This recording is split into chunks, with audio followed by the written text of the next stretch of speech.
大家好，我係 Kitty。參考咗一本烘焙書，發現咗呢個食譜都幾有趣，唔需要用電動打蛋器，黃油同埋砂糖唔需要打到發白，加咗蛋液之後呢，有水油分離呢都冇問題嘅。我喺屋企做咗3個實驗，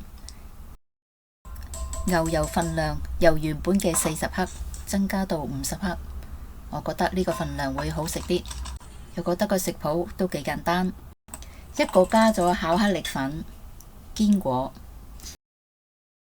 另外一個加咗蘭姆葡萄，兩個都唔錯，但我較為喜歡蘭姆葡萄嗰個，因為個面加咗杏仁片，好好食。如果你都想試下呢個低油磅蛋糕，可以跟住呢個食譜嘅份量。視頻有詳細嘅份量，粉類我就過篩咗3次，黃油等到室溫軟化先至加入糖粉。我第一個食譜用咗純糖粉，第二個食譜用咗糖霜，避免用粗沙粒砂糖。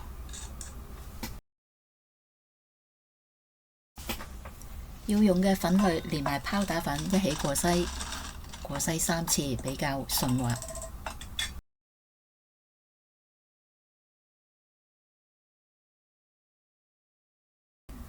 黃油室溫軟化之後，用橡皮刮刀混合，拌成順滑狀。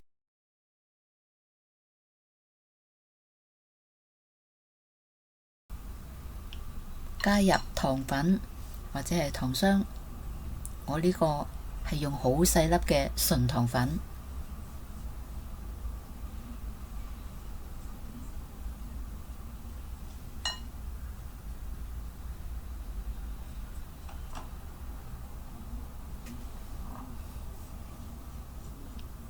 等啲糖吸收咗黃油嘅水分，可以加雞蛋。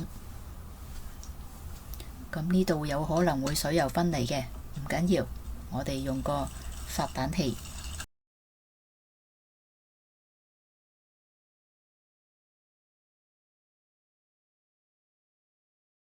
混勻咗之後，再加第二隻。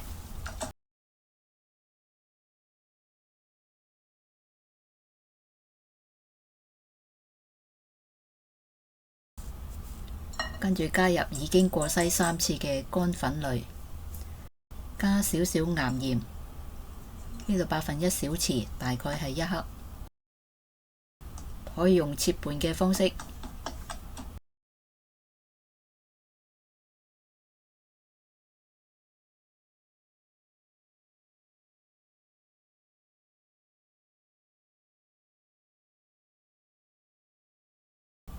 混勻咗之後加入堅果。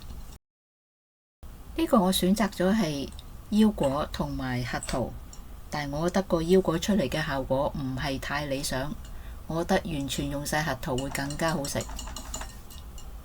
不過你都可以試下落2種堅果，然後下一次再做微調。因為我都鍾意做下白老鼠，試下唔同嘅口味，唔試過都唔知道邊樣好食㗎嘛。磅蛋糕個模呢，佢焗咗出嚟，中間會係凸起嘅，所以我哋盡量將麵糊兩邊高一啲，中間就比較低，再畫一條中線。跟住呢個係第二個食譜，我係用咗糖霜，份量都係50克黃油，拌至糖霜吸收咗所有黃油嘅水分。打咗第一次雞蛋，再打第二隻，有冇見到個分別啊？我第一個食譜呢係打完第一隻雞蛋呢，就即刻用發蛋器，而家呢個第二個食譜呢，我係打咗2隻蛋先用發蛋器嘅。我覺得加完一次用發蛋器，再加第二次再用發蛋器，個效果會好啲。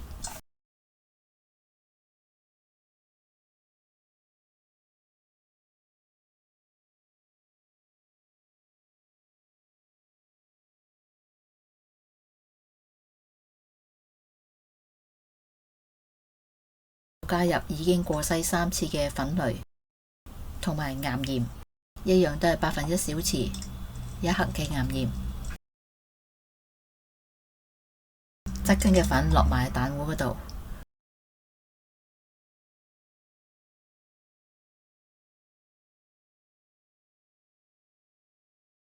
拌勻之後，加入蘭姆葡萄，輕輕拌勻，可以入模啦。相同嘅做法，兩邊比較高身，中間比較低，放上杏仁片，